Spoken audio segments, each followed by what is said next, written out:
আজকে আওয়ামী লীগের এই দুর্দশা দেখে এই কথা আমি বলতেছি তা না। আগামী দিন কোনোভাবে যদি আগামী কোনো সময় তওবা করে এই জাতির হাতে পায়ে ধরে মাপ চেয়ে যদি আবার রাজনীতিতে পুনর্বাসিত হওয়ার সুযোগ পান, তাহলে এই তওবাটা বিশেষভাবে আপনারা করে আসবেন।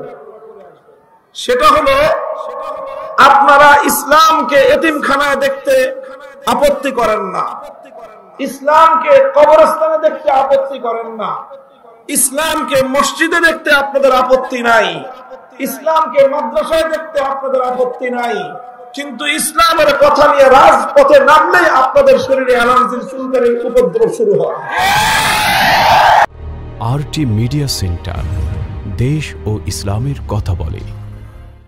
এই যে আওয়ামী লীগ, শেখ হাসিনা এবং শেখ পরিবার, তাদের সাথে তাদের অনেক ভালো গুণাগুণ আমাদের সামনে বিভিন্ন সময় প্রকাশ পেয়েছে, কিন্তু মূল যেই জায়গাটায় তাদের সাথে আমাদের বিরোধ ছিল, সেটা রাসূল সাল্লাল্লাহু আলাইহি ওয়াসাল্লামের আগমনের যে মৌলিক উদ্দেশ্য সমূহ, তার মধ্যে গুরুত্বপূর্ণ একটা পয়েন্ট, গুরুত্বপূর্ণ একটা বিষয়।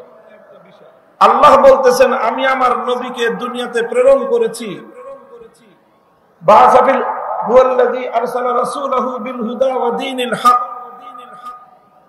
সত্য ধর্ম, সত্য দ্বীন এবং হেদায়েত দিয়ে আল্লাহ পাক তার নবীকে পাঠিয়েছেন। কেন? লিইয়ুযহিরাহু আলাদ দীনি কুল্লিহি, যেন আল্লাহর নবী আল্লাহর দ্বীনকে দুনিয়ার বাকি সকল মতামতের উপর, সকল মতাদর্শের উপর, সকল আদর্শের উপর যেন আল্লাহর দ্বীনকে বিজয়ী করতে পারে। দ্বীনকে বিজয়ী করা আমাদের নবীর আগমনের একটা মৌলিক উদ্দেশ্য। নবীজির জিন্দেগির মৌলিক একটা কর্মসূচি হলো আল্লাহর দ্বীনকে বিজয়ী করা।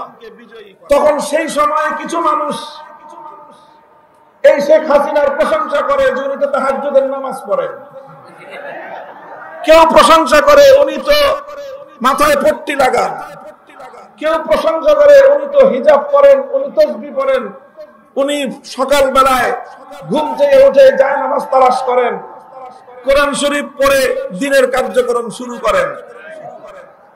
এই সকল বিষয়ে পরের আলোচনা। প্রথম কথা হলো, ইসলাম আল্লাহর জমিনে বিজয়ী আদর্শ হিসেবে প্রতিষ্ঠিত হবে। আপনার রাজনৈতিক দর্শনে এটাকে মারার কোন সুযোগ আছে কিনা সেটা বলবেন। উলামায়ে কেরাম মসজিদে কথা বলবেন, উলামায়ে কেরাম দ্বীনের মাসআলা বলবেন, উলামায়ে কেরাম দ্বীনের দাওয়াতের কথা বলবেন, সেই সঙ্গে উলামায়ে কেরাম আল্লাহর দ্বীনকে রাজনৈতিকভাবে বিজয়ী করবার কথা বলবেন। এই কথাটা যদি আপনার বরদাস্ত না হয়, আপনার হাজার রাকাতের তাহাজ্জুদের নামাজের এক কানা করি মূল্য নাই, আপনার হাজার বারের হজের কোন মূল্য নাই। পরিষ্কার কথা, স্পষ্ট কথা। শুধু আওয়ামী লীগ নয়, এই জাতীয় যারাই আছেন, ইসলামকে রাজনৈতিক ভাবে দেখতে আপনাদের পছন্দ হয় না, পয়গাম শুনে রাখেন, বাংলাদেশে আপনাদেরকে আমরা বরদাস্ত করতে পারবো না।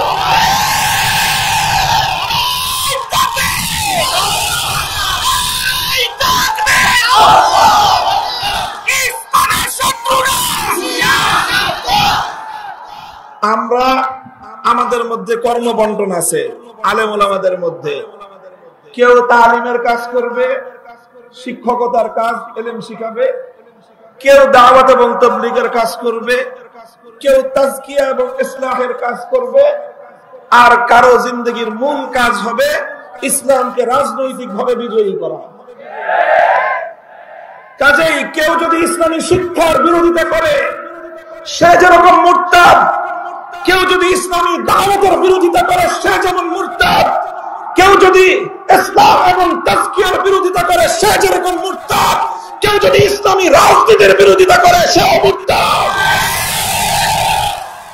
এই প্রশ্নে কোনো আপোষ নাই, কোনো আপোষ নাই। আওয়ামী লীগ আর আওয়ামী লীগকে দেখা দেখি মাঝে মাঝে বিএনপিও এই কথা বলার চেষ্টা করে, এই কথা বলার চেষ্টা করে যে রাজনীতিতে ধর্মের প্রবেশের কোনো সুযোগ নাই। মনে রাখো, এই কথা যদি তোমরা পরিবর্তন না করো, এই কথা যদি পরিবর্তন না করো, আগামী দিনে বাংলাদেশ তোমাদের ব্যাপারে একই সিদ্ধান্ত নিবে। মনে রেখো, ইসলামের বিজয়ের এক বাতাস প্রবাহিত হয়েছে। সেই বাতাস ইমারতে ইসলামিয়া কায়েম করেছে। সেই হাওয়ায় দুলতে দুলতে আমেরিকার নেতৃত্বাধীন পশ্চিমা জগৎ পরাজয় মেনে নিয়েছে।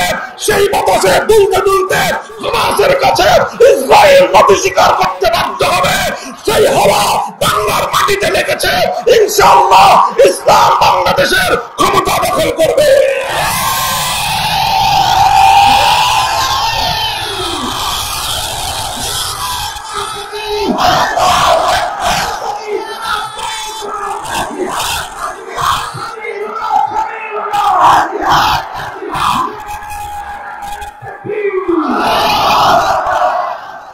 কথাটা আমাদের পরিষ্কার। অন্যান্য ধর্মের ব্যাপারে আমার কোনো কথা নাই। আমি যতটুকু তুলনামূলক ধর্মতত্ত্ব নিয়ে পড়াশোনা করেছি, জেনেছি, শুনেছি, অন্য কোন ধর্ম রাজনৈতিকভাবে বিজয়ী হওয়ার অভিলাষ রাখে না। এই জন্য ওই সকল ধর্মগুলো রাজনীতিতে থাকবে কি থাকবে না, সেটা তাদের ধর্ম প্রণেতা যারা আছে, ধর্মের নিয়ন্ত্রক যারা আছে, অন্য সবগুলো ধর্ম নিয়ন্ত্রণ করে মানুষ। একমাত্র ইসলাম ধর্ম এমন যে তার নিয়ন্ত্রণের বাগডোর কোন মানুষের হাতে নয়, বরং আল্লাহর হাতে। আল্লাহ যেভাবে ইসলামকে তরতিব দিয়েছেন, সেটআপ দিয়েছেন, এখানে কিয়ামত পর্যন্ত এক নোক্তার পরিবর্তন করার সুযোগ কারো জন্য নাই। এবং ইসলামকে আল্লাহ পাক দুনিয়াতে রাজনৈতিকভাবে বিজয়ী হওয়ার জন্য পাঠিয়েছেন। একটা কথা শেষ। 2 নম্বর কথা, হযরত রাসূল আকরাম সাল্লাল্লাহু আলাইহি ওয়াসাল্লামের মক্কা বিজয়ের সময়ের একটা ঘটনা আমি বলবো ছোট্ট করে। আল্লাহর নবী মক্কা বিজয়ের পরে আম্মা জান হযরত আয়েশা রাদিয়াল্লাহু আনহার কাছে নিজের একটা আকাঙ্ক্ষা ব্যক্ত করলেন, অভিব্যক্তি ব্যক্ত করলেন যে আমার মনে চায় আমি আল্লাহর ঘর বাইতুল্লাহ শরীফের মধ্যে 3টা পরিবর্তন আনি। কয়টা পরিবর্তন? 3টা। প্রথম পরিবর্তন হলো, আমার মনে চায় আমি বাইতুল্লাহ শরীফটাকে ইব্রাহিম আলাইহিস সালাতু ওয়াস সালামের বেনা, ওনার ভিত্তির উপর পুনর্নির্মাণ করি। অর্থাৎ লম্বা ইতিহাস, বর্তমান যে কাবা শরীফ, এটা ইব্রাহিম আলাইহিস সালাতু ওয়াস সালামের বানানো কাবা থেকে 2/3 নিয়ে বাইতুল্লাহ, আর 1/3 বাইতুল্লাহ শরীফের বাইরে আছে, যেটা হাতিম দিয়ে ঘেরাও করে রাখা। নবীজি বলেন আমার আকাঙ্ক্ষা হয় যে ওই 1/3 যেটা বাইতুল্লাহর বাইরে আছে সেটাকেও বাইতুল্লাহর ভিতরে অন্তর্ভুক্ত করে দেই। এটা হলো একটা পরিবর্তন করতে মনে চায়। দ্বিতীয় পরিবর্তন করতে মনে চায় যে আমি বাইতুল্লাহর দরজাটা, এখন মানুষের মাথা সমান উঁচু আছে বাইতুল্লাহর দরজার পাটাতন, আমার মনে চায় সেটাকে ভেঙে জমিনের সাথে মিশায় দেই। যেমন অন্যান্য ঘরের দরজা, মসজিদের দরজা যেরকম থাকে ফ্লোর বরাবর, আমার মনে চায় বাইতুল্লাহর সেই দরজাটা নিচু করে ফ্লোর বরাবর করে দেই। 2 নম্বর। 3 নম্বর, মনে চায় আমি আরেকটা পরিবর্তন করি। এখন বাইতুল্লাহ শরীফের শুধুমাত্র একটা দরজা আছে, সেটা হলো পূর্ব দক্ষিণ কর্নারে।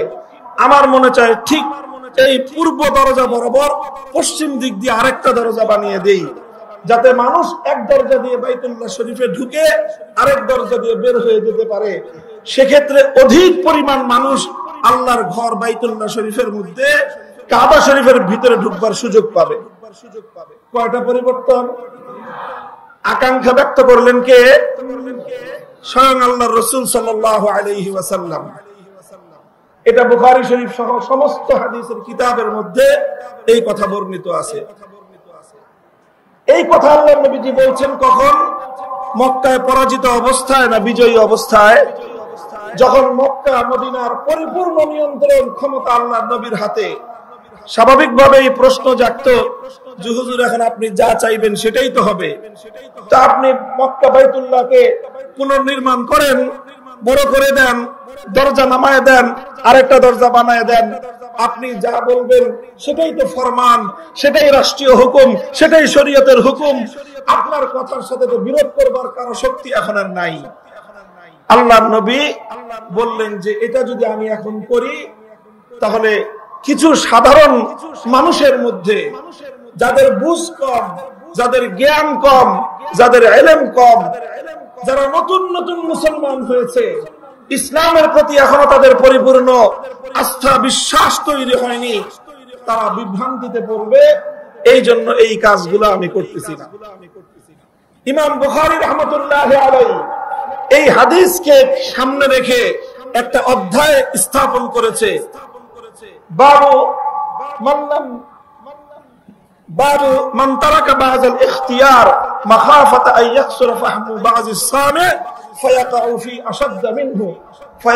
ফি আশাদ্দ মিনহু। ইমাম বুখারী বলেছেন যে অনেক অনেক উত্তম কাজ ছেড়ে দিতে হয়। কি করতে হয়?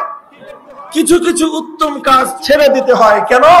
কারণ ওই উত্তম কাজটা করতে গেলে কিছু মানুষ সেটা বুঝতে পারবে না, না বুঝে তারা অনেক বড় বিভ্রান্তিতে পড়ে যাবে। সেই সকল মানুষগুলোকে বিভ্রান্তির হাত থেকে বাঁচানোর জন্য মাঝে মাঝে কিছু কিছু উত্তম কাজও ছেড়ে দিতে হয়। যেমন এই ক্ষেত্রে আল্লাহর নবী বাইতুল্লাহ শরীফকে সংস্কার করার কাজটা করেন নাই, ছেড়ে দিয়েছেন। কেন? যাতে ওই মুসলিম মানুষগুলো যেন বিভ্রান্তির শিকার না হয়ে যায়। কাজেই বুজুর্গদের যত মাজার আছে, বুজুর্গদের যত কবর আছে, সেই কবরগুলোকে যারা পাকা করেছে অনেক বড় গুনাহের কাজ করেছে। সেই কবরগুলোর উপর যারা দালান কোঠা নির্মাণ করেছে, কোন ইমারত নির্মাণ করেছে, সুস্পষ্ট আল্লাহর নবীর সহিহ হাদিস লঙ্ঘন করে তারা বুজুর্গদের অভিশাপ করিয়েছে, আল্লাহর নবীর হাদিসের বিরোধিতা করে তারা বড় ধরনের পাপ করেছে। এই সব কথাগুলি তার আপন জায়গায় সঠিক, তবে মনে রাখতে হবে এই সকল বড় বড় বুজুর্গ শাহজালাল মুজাররদ ইয়ামানি, খানজাহান আলী, শাহ ফরহাদ রাহমাতুল্লাহি আলাইহি, বায়াজিদ বুস্তামি, সমস্ত বড় বড় বুজুর্গ যাদের কবর পাকা করেছেন, এই কবরগুলো এই সমস্ত বুজুর্গরা পাকা করেন নাই। পাকা হয়েছে ওনাদের মৃত্যুর আগে না পরে? তাহলে মৃত্যুর পরে যেটা পাকা হলো ওটা ওনারা করছেন না পরবর্তীতে কেউ করেছে? পরবর্তীতে যারা করেছে তারা ভুল করেছে, অন্যায় করেছে। তারা যখন অন্যায় করেছে, এরপরে সেই বুজুর্গদের কবরগুলোকে কেন্দ্র করে শিরক বিদআতের আখড়া বসিয়েছে কিছু মানুষ। কাজে এই ক্ষেত্রে আল্লাহর পয়গম্বরের সিরাত অনুযায়ী আমাদের কর্মপন্থা হতে হবে, আমাদের এই সকল কবরগুলো থেকে শিরক এবং বিদআত নির্মূল করতে হবে, এমন ভাবে করতে হবে যেন মানুষ বিভ্রান্তির শিকার না হয়। কেউ যেন প্রকৃত অর্থে আমরা যারা শাহজালালের উত্তরসূরি, প্রকৃত অর্থে আমরা যারা শাহজালাল থেকে আল্লাহু আকবারের ধ্বনির শিক্ষা গ্রহণ করেছি, প্রকৃত অর্থে আমরা যারা শাহজালালের চেতনায় উদ্বুদ্ধ হয়ে গৌর গোবিন্দদের বিরুদ্ধে রুখে দাঁড়াবার প্রেরণা পেয়েছি, কেউ যেন আমাদের বিরুদ্ধে বিশুদ্ধার করার সুযোগ না পায়, সেই বিষয়ে খেয়াল রাখতে হবে।